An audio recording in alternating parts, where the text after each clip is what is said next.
Anytime I talk about parent-child estrangement online, there's always someone in the comments saying, well, what about parental alienation? That's very real. Suggesting that a lot of parents are estranged from their children because the other child's parent brainwashed them. So I decided to look at the scientific literature on this, and right off the bat, my original inkling was this. Yes, there absolutely exist parents who triangulate and isolate their children from the other parent. Usually these parents are abusive, and often they have some type of cluster B personality disorder like narcissism. However, I strongly suspected that a lot of the people crying parental alienation might be the abusers themselves, who cannot accept that their child wants nothing to do with them because of their own behavior, not because anyone is brainwashing them. So I took a look at the research, and you guys, this is so much worse than I could have expected. I went down a really dark rabbit hole, and apparently from its very inception, the term parental alienation has been used to discredit the victims of abuse.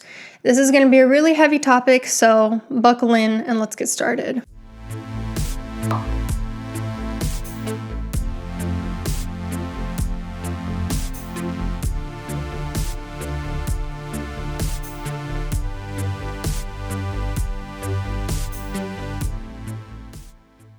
So the term parental alienation was first coined by Richard Gardner, a psychiatrist loosely affiliated with Columbia Medical School who ran a clinical practice for divorcing parents. And by loosely affiliated, I mean he was an unpaid volunteer at Columbia, not that he was an actual professor there. Richard Gardner himself was divorced with 3 kids, which is a big shocker. And here's the general gist of his parental alienation syndrome theory. Based solely on his interpretation of data gathered from his clinical practice, Gardner posited that CSA allegations were rampant in custody litigation, and that 90% of children in custody litigation suffered from a disorder which he called parental alienation syndrome. He described PAS as a syndrome whereby vengeful mothers employed CSA allegations as a powerful weapon to punish ex-husbands and ensure custody to themselves. He further theorized that such mothers enlisted the children in their campaign of denigration and vilification of the father, that they often brainwashed or programmed the children into believing untrue claims of abuse by the father, and that the children then fabricated and contributed their own stories. So Richard Gardner developed his parental alienation theory based not on research, just on his own personal biases against women and his clinical experiences. He estimated a false reporting rate of mothers at 90%, whereas the US Department of Justice estimates the actual rate to be less than 2%. His assessments focused on the personality characteristics of the people involved rather than an actual assessment of abuse. And he created something called the Sexual Abuse Legitimacy Scale.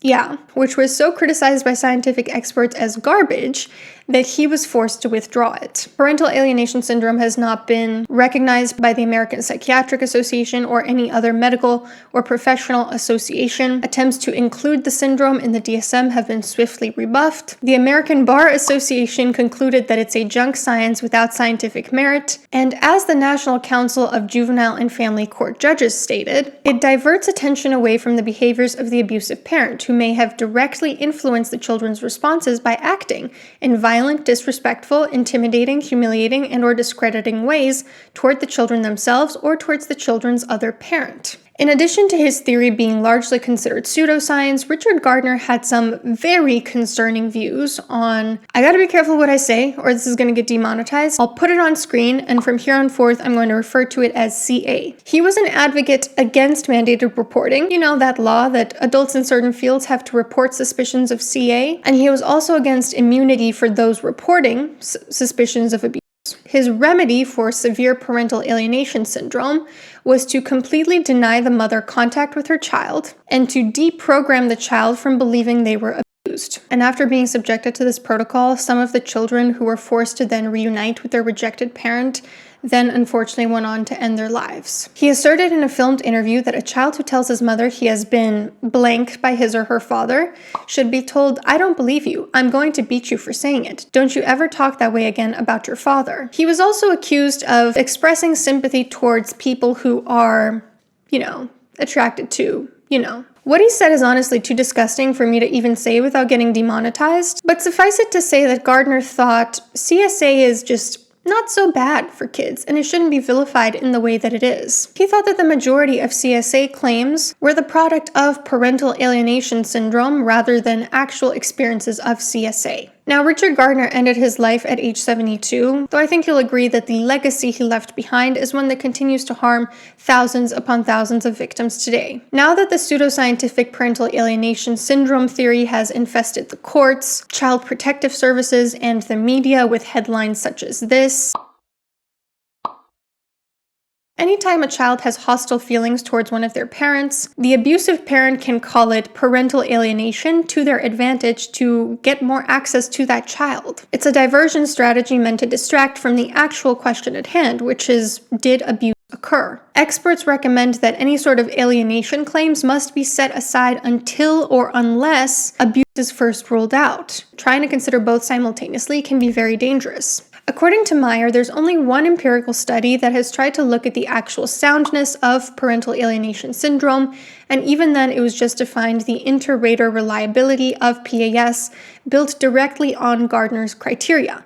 And actually, many therapists who were given these criteria refused to participate in the study, citing concerns that his criteria reflect untrue assumptions. There is no empirical research validating the existence of parental alienation syndrome, only extensive empirical proof that the assumptions underlying the theory are false, Meyer says. Where PAS presumes that protective mothers are vengeful and pathologically program their children, it is not women and children, but non-custodial fathers who are most likely to fabricate child maltreatment claims. Only 14% of false allegations are made by custodial parents, which is typically the mother. The vast majority of them are fabricated by the parent who doesn't have custody for probably very obvious reasons why they don't. And the parental alienation syndrome theory is very circular. If a parent makes an effort in court to corroborate their allegations, this is seen as further proof of parental alienation syndrome, so they can't win.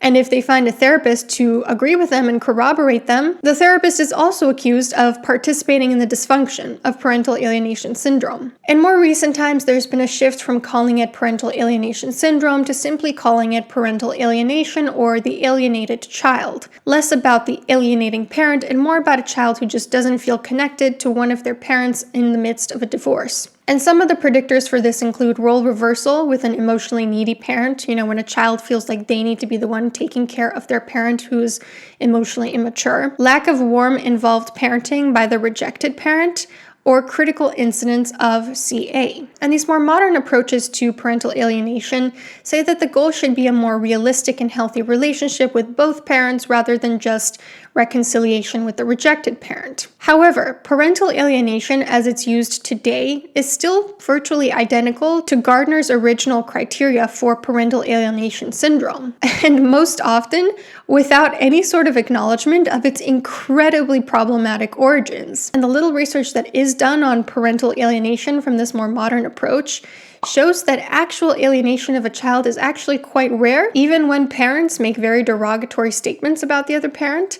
And when children are estranged from a parent, there are always multiple reasons, some of which include that parent's own conduct. Also, the research suggests that the alienated children's hostility towards their parent is usually temporary, usually tends to resolve itself within 1 to 2 years without any sort of intervention. Lots of kids have resentment towards one or both of their parents when their family is breaking up, and that is to some extent normal. It also shows that children are resilient. They're unlikely to be swayed to hate one of their parents unless the other parent is actively coercing or terrorizing them into doing so, in which case you have bigger fish to fry in terms of that family than just the parental alienation. But here's the issue though. Although false allegations during custody battles are very rare, alienation is a common strategy used by abusers. Triangulation is a common manipulation strategy, for instance, where someone will try to get closer to one person and try to push that person further from another person. Abusers also really strongly rely on isolating their victim so that that person doesn't have anyone to turn to but themselves. And studies show that men who alienate their child from the mom are more likely to have perpetrated DV. Why is this? Because abusers are expert manipulators. They will take any chance to hurt the victim, even if it means weaponizing their children for that purpose. And so some people have proposed maybe DV by proxy would be a better term than parental alienation, because that's what it really is. It's not so much about getting closer to the child as it is about hurting the other parent. Either way, one thing is for sure. I personally would never use the term parental alienation, given its connotations and origins. And to me, when somebody uses the term parental alienation, that is the biggest red flag if I've ever seen one. But regardless what we call it, like I said, there are situations where an abuser will use triangulation or isolation of the child to drive distance between that child and their ex. And here are some of the tactics that they might use if that's the case. Bad-mouthing the other parent, saying that they don't love their child, hiding the child from the other parent, throwing out letters from the other parent, throwing out gifts from the other parent, withdrawing love if a child has a positive interaction with the other parent. You'll notice that some of these are actual manipulation strategies that people use, and then some of them are just like really poorly operationalized. For instance, forcing the child to reject the other parent. What exactly does that mean? How exactly does that look? How do we know that that's what's happening? Or like letting the child choose whether to visit. That doesn't seem like a manipulation technique to me. That just seems like giving the child a normal amount of autonomy about who they want to spend time with. So let me actually walk you through the study that these lists are from, because it is incredibly flawed. Just to give you an example of some of the more modern research being done on parental alienation and why it's still a crock of shit. So of course the authors credit Richard Gardner for coining the term parental alienation, but they neglect to mention that this term had no empirical basis and is largely considered junk science by every professional society and every expert on abuse, or that Gardner built his entire career off of putting child victims back into the arms of their abusers. So this was a survey done on 97 parents who self-reported being the targets of parental alienation. And these participants were recruited from postings online, like the type of echo chambers where you might expect disgruntled abusers to hang out. Participants were asked to list every type of behavior that they believed the alienating parent used on their child, which I had no idea that asking participants to speculate based on their beliefs was considered methodologically sound in 2006. I guess a lot has changed since then. Let's do a little thought experiment real quick. Let's assume for a second that a good chunk of these participants were the actual abusers themselves rather than the victims of parental alienation. If so, do you think that the participants are more likely to be the ones who got custody or the ones who did not? And secondly, do you think there would be a variety in the severity of alienation that they alleged experiencing? Or do you think they'd probably all say that they experienced very severe alienation? Let me tell you what I guessed when I went into the study. My guess was, if someone is falsely claiming to have been alienated from their child, but they were in fact the abusive one, I think they're probably more likely to not have custody. Courts probably decided that they're not a safe person to be around, despite the fact that the courts generally try their very best to not separate families. So if they decided that this is necessary, there's probably a very good reason for it. And my answer to the second question is that they're probably likely to say they've experienced severe alienation across the board, because abusers love to exaggerate and to frame themselves as the world's biggest, most harmed victims. Actual victims, on the other hand, would probably be more likely to report the reality of what they experienced, which is probably a spectrum of severity. Some would report experiencing severe parental alienation, some mild, some moderate. Well, here's the answer. A plurality of the participants, meaning not a majority but the biggest category surveyed, were non-custodial parents, meaning the court had decided not to give them custody. 23% had joint custody and only 6% were the custodial parents in the study.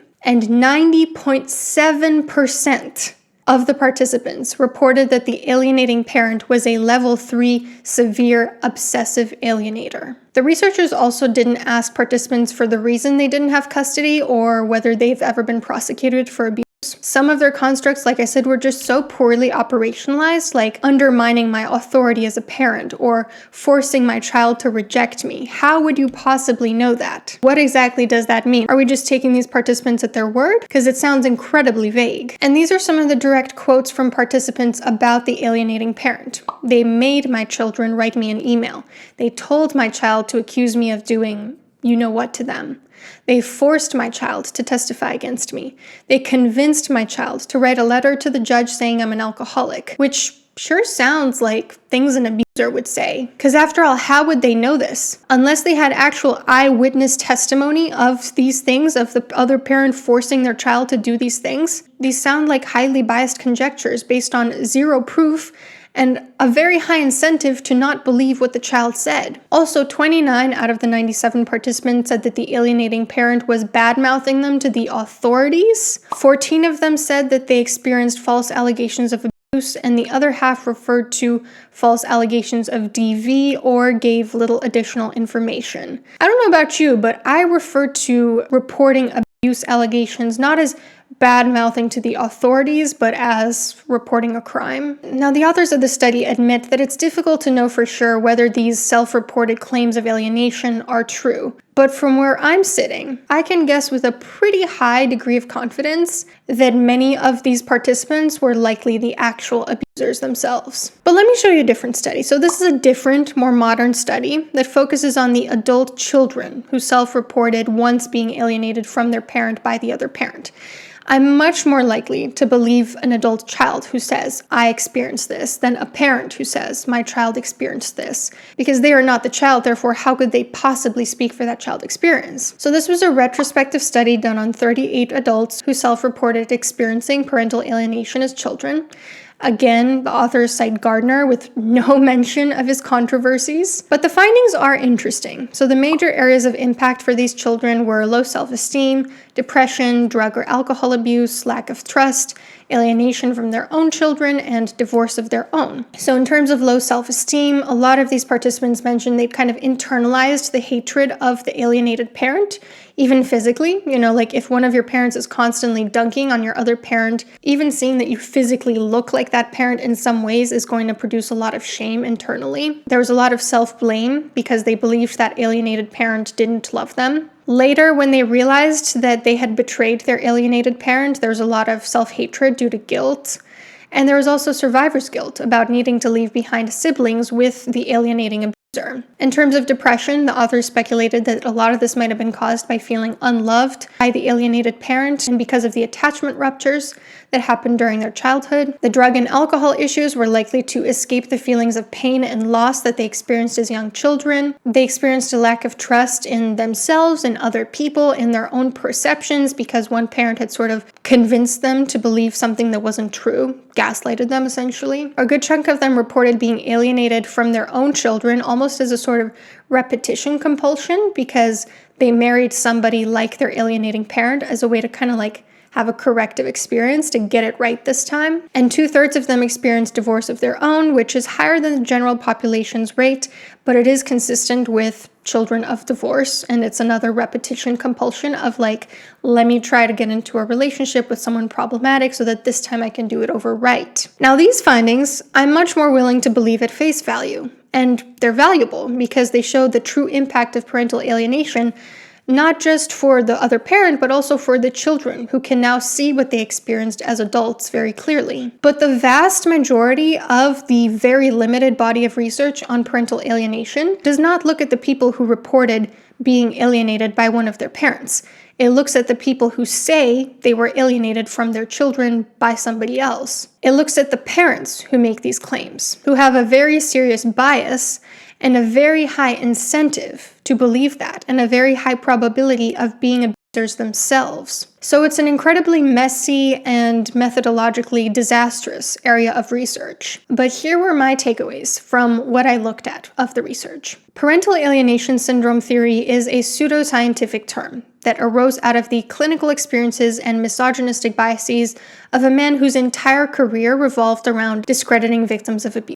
The entire theory is basically a form of Darvo, of someone being accused of abuse and then denying it, trying to claim that the other person is actually the one being abusive. More modern research operates under the assumption that parental alienation is a valid construct, despite the fact that many of its assumptions are in direct contradiction to what we know based on empirical studies. And this modern research is still incredibly methodologically flawed, with many of the studies taking parents at their word that they were alienated by the other parent, even in situations where evidence suggests that's probably not what happened there. And this creates a real issue because actual abusers do alienate their victims. But if the abusers are the ones claiming to be alienated, then how can we possibly get at the truth? At what point do we believe children when they say they want nothing to do with their parents for very good reason? Clearly, some children are alienated by an abusive or at the very least manipulative parent. And when that happens, not only does the alienated parent suffer, but the children really suffer too. However, many children are resilient enough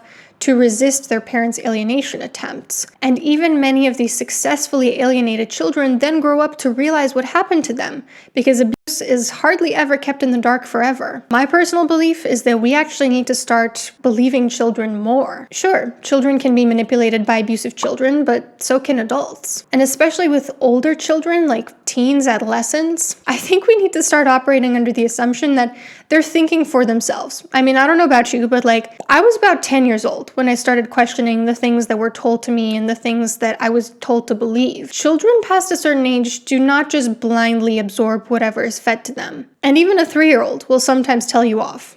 And if DV by proxy is happening, or someone is triangulating or isolating their child, then that is a far larger, more serious discussion that needs to be had. If that's the case, there's probably a lot of evidence already that the alienating parent is abusive to members of the family. And I would assume that the targeted parent's main concern is getting that child to safety, not being badmouthed by an otherwise non-abusive parent. But those are just my 2 cents. Like I said, this was a really dark rabbit hole to fall under, so if this video brought you value, please give it a share, give it a like, comment your thoughts down below. I'm really eager to see what you have to say.